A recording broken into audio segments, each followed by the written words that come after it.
Paramashivoham. Once you see that form of yours is melting, and once you see your form is disappearing in that mirror, in the next step, do this samyama on that light in the inner space. Now, drop the mirror. You don't need to hold the mirror anymore. You can keep the mirror down. Turn that same light that you're seeing in the mirror in your inner space. Instead of seeing that light in your mirror, close your eyes and look in. You will see that effulgent light inside of you. When you do that samyama on that inner space, the first thing, even your subtlest thoughts and moods and happenings in your system, you will start understanding. Not only the thoughts, moods, even the physical changes. If your blood pressure increases, your self-diagnostic method, like you will be able to know every single change happening in your system. Sit now, connect in your inner space and identify that supernal effulgent light in your inner space. Just take 2 minutes. Identify that part in you. Paramashivoham. Om Nithyananda Paramashivoham. Om Nithyananda Paramashivoham. Om Nithyananda Paramashivoham. Om Nithyananda Paramashivoham. Om Nithyananda Paramashivoham. Om Nithyananda Paramashivoham.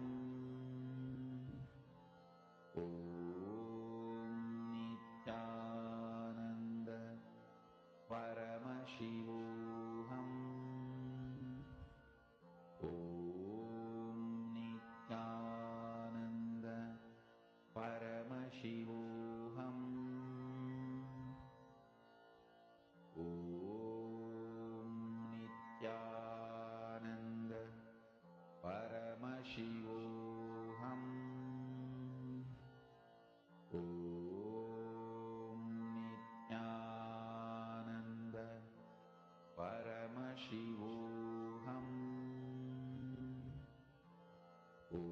Om Nithyananda Paramashivoham. Om Nithyananda Paramashivoham. Om Nithyananda Paramashivoham. Om Nithyananda Paramashivoham. Om Nithyananda Paramashivoham. Om Nithyananda Very slowly, please relax. Please relax.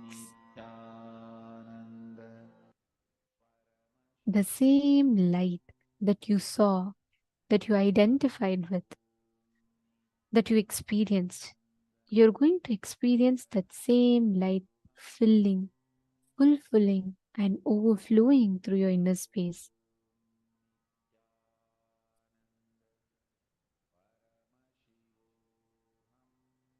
Every one of you that are sitting here, you will experience this most powerful and the supremely intelligent light which fills you, fulfills you, and overflows through you.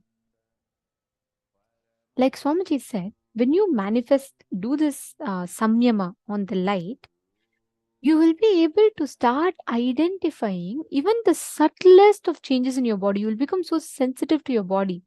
Means you will know the smallest of things happening in your body, not just in terms of like physical changes, even the thought currents, even the blood pressure, even the sugar, anything increasing in your body, you will know it. You will be able to identify it clearly. Not just inside you, outside you, even in others, you will be able to identify the thoughts that are in them. What is the exact thought that they are thinking? Which is what we're all going to be manifesting as a power now. What all of you are going to be doing now is, listen very carefully. You're going to be having your partner visualize any one incident that they have, like how Ma Shambhava, you all manifested with Ma Shambhava in the morning. You're going to be having your partner think of an incident. You're going to scan and identify what exact incident they're thinking about. Identify and describe the details about that. Like, for example, if I am partnering up with one of you, I am going to think of an incident. Let's say the day I got blessings from Swamiji. So I'll visualize that, I'll be remembering that in my inner space, and the partner will have to scan, identify, okay, on this incident happened, and this is the incident that I'm thinking about. There were so many people. I am not going to even tell about that. The partner is themselves going to identify by manifesting the samyama of light, this Lingodbhava. You're going to be able to identify what exact thoughts are happening in the inner space. Please sit right now. I request every one of you to connect to your partner. Come on, Ma Mahima, Ma Juan, Ma Adelaide, Ma Xinzang Yao, Ma Margarita, Ma Donna, Ma Sonia Rao is requesting for a partner. Each of you can just connect. See, scan each other, identify the exact issue. And for this reason, we are going to be removing the focus mode temporarily for all of you to manifest. So you all can see your partner, you all can connect to your partner. The samyama is the exact process you all did just now, Ma Virupaksha. Visualizing the golden light inside is samyama. Yes, Ma Parameshwari and Ma Priyatma Surupini, both of you can connect. And I have removed we've removed the focus mode temporarily. We request each of you to please connect to a partner. Marita Ramakrishnan, Ma Ilka, Ma Nada Yoga Priya, Ma Agama Priya. You all can connect to each other.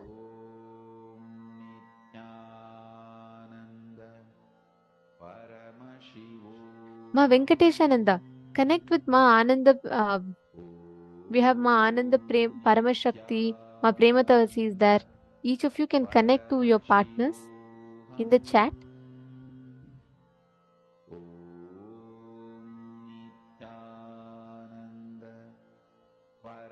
Just for this power, we'll be temporarily disabling the focus mode.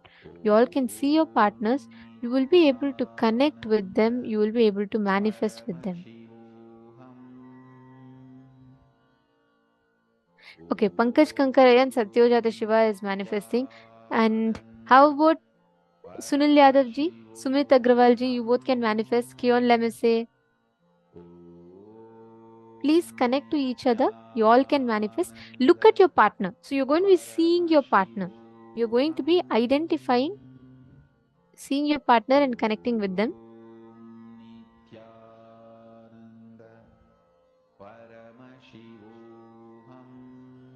See, Everardo Alfaro Ayya, you don't need to give the date or anything for this particular one. Just connect with the other person. Let them visualize any incident. Here in Denazaya, we have disabled the focus mode. You can just see the other person, and on the chat itself, you can connect. When I say connect, I mean just like you can manifest with the person in the chat itself. And I request everyone to come on camera when you're manifesting. Please be on camera.